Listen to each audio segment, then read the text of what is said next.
Yang pertama adalah perintah salat.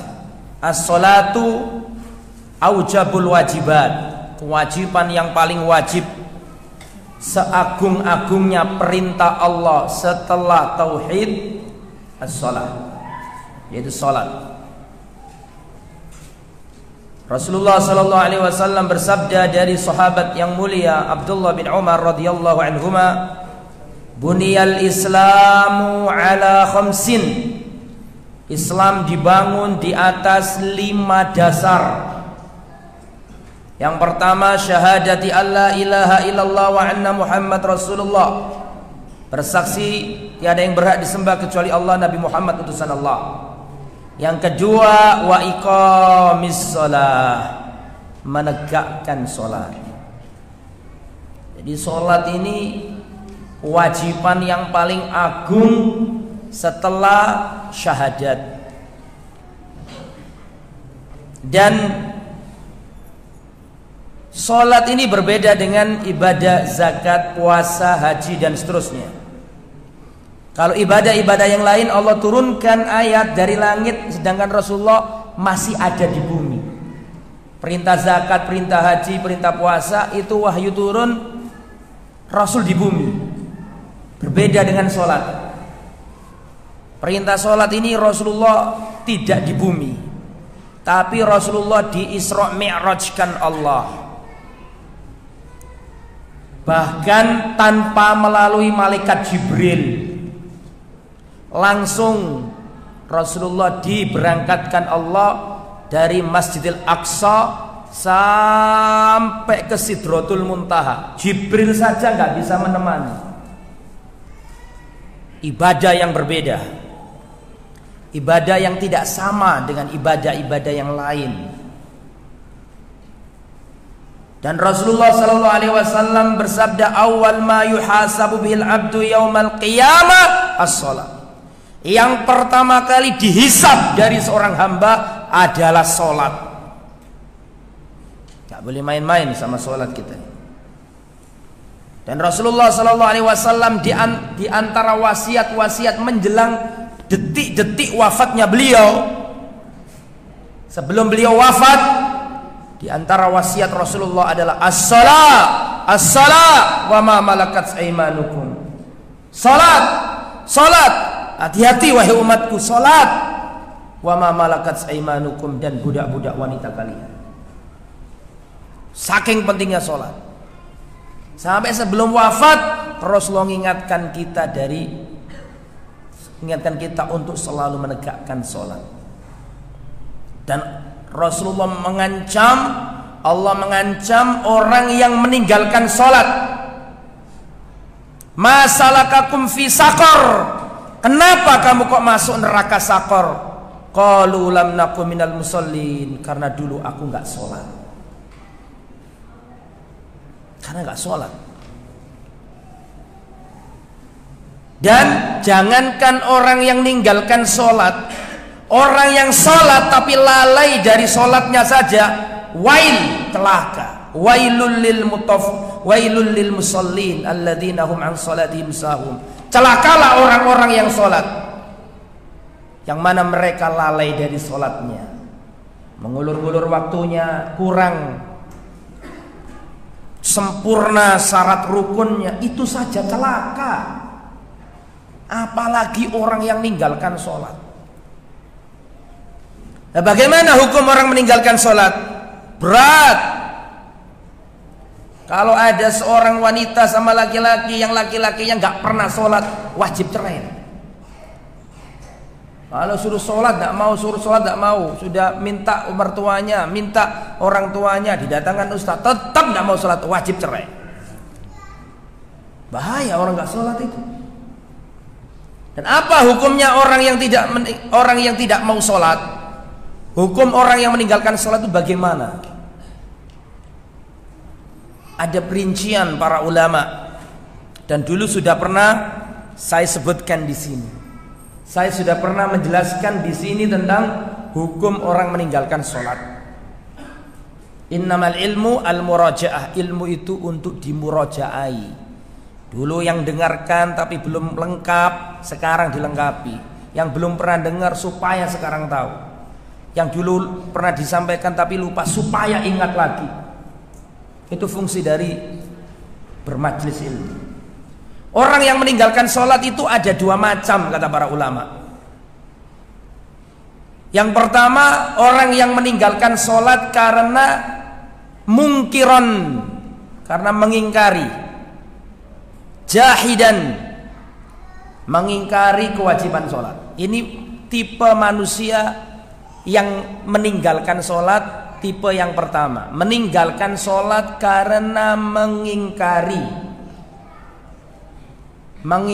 kewajiban sholat. Orang yang pertama ini sepakat para ulama, tidak ada ulama satupun yang berselisih pendapat. Kalau ada orang mengingkari kewajiban sholat meskipun KTP-nya Islam, tapi dia mengingkari kewajiban sholat, murtad, kafir. Sepakat para ulama, Imam Syafi'i, Imam Ahmad, Imam Malik, Imam Abu Hanifah sepakat kalau ada orang mengingkari kewajiban sholat, maka dia telah murtad. Dan hukumnya berat, disuruh tobat dulu. Kalau tobat, alhamdulillah. Kalau nggak tobat, dihukum bunuh. Tidak boleh diwarisi hartanya, tidak boleh disolati, tidak boleh dikubur di kuburan kaum muslimin. Berat orang meninggalkan sholat itu. Kalau sampai mengingkari, itu yang pertama. Yang kedua, orang yang meninggalkan sholat tapi nggak mengingkari kewajiban sholat. Saya tahu sholat itu wajib, mas. Saya beriman kepada Allah, sholat itu wajib. Pondasinya Islam. Masjid ini kalau nggak ada pondasinya roboh, gitu. Islam nggih ngoten. Wong ngaku Islam tapi nek gak sholat, seperti bangunan gak ono pondasinya, pasti hancur. Seperti bangunan gak ada tiangnya. Masjid ini kalau nggak ada tiangnya bisa berdiri apa enggak? Tolong dijawab. Masjid ini kalau nggak ada tiangnya bisa berdiri? Tidak bisa. Islam juga begitu. Islam itu ada tiangnya, dan tiangnya Islam sholat. Nek sholatnya gak ono, cagae Islam gak ono, hancur. Ya, jadi yang pertama itu mengingkari, maka hancur keislaman orang tersebut. Yang kedua, orang yang meninggalkan sholat karena males, kecapean, males, tapi dirinya masih mengakui bahwa sholat itu wajib. Aku ngerti sholat itu wajib, tapi ya apa ya, aku semalas kabeh awakku iki. Kerja-kerja kesel wis gak mungkin aku sholat teko wengi, durung sholat durung sholat isya, durung sholat maghrib, belum sholat asar, dan aku mau sholat sudah capek semua, malas. Gak pernah sholat, tapi dirinya masih meyakini kewajiban sholat. Beda nggak dengan yang pertama? Beda apa enggak? Kalau yang pertama memang apa? Mengingkari. Yang nomor dua ini nggak mengingkari, mengakui. Saya tahu saya itu dosa. Saya tahu saya itu dosa. Tapi ya apa ya, saya itu kalau sholat malas aku. Bagaimana orang yang nomor dua ini? Hukumnya? Apakah sama dengan yang pertama, yaitu murtad kafir, ataukah nggak sampai murtad, nggak sampai kafir? Hah? Hukumnya terperinci, khilaf para ulama. Kita nggak bahas yang pertama ya, yang mengingkari, sudah kita tinggalkan itu. Sekarang kita bahas orang yang meninggalkan sholat karena malas. Tidak pernah sholat, alasannya malas. Dia tahu sholat wajib tapi nggak mau melaksanakan karena alasannya malas, capek, meremehkan. Menurut Imam Ahmad bin Hambal, Imam Hambali yang sekarang madhabnya dipegang Arab Saudi, Imam Ahmad bin Hambal berpendapat orang yang seperti ini disuruh tobat. Kalau dia mau sholat, alhamdulillah. Kalau dia nggak mau sholat, maka hukumnya sama dengan perincian yang pertama tadi itu. Paham? Artinya apa? Murtad, kafir. Kata Imam Ahmad, tidak usah dibedakan males apa nggak males, ngingkari apa nggak ngingkari, nggak penting. Yang penting kamu ninggalkan sholat. Berdasarkan hadis sahih, al-ahdul ladzi bainana wa bainal kufri as-shalah, faman tarakaha faqad kafar. Yang membedakan kita dengan orang kafir itu salat. Faman tarakaha faqad kafar. Sapa wong sing ninggalno salat kafir. Yang ngomong siapa? Rasulullah. Yang membedakan kita sama orang kafir, Nasrani, Kristen, Hindu, Buddha, yang membedakan itu sholat.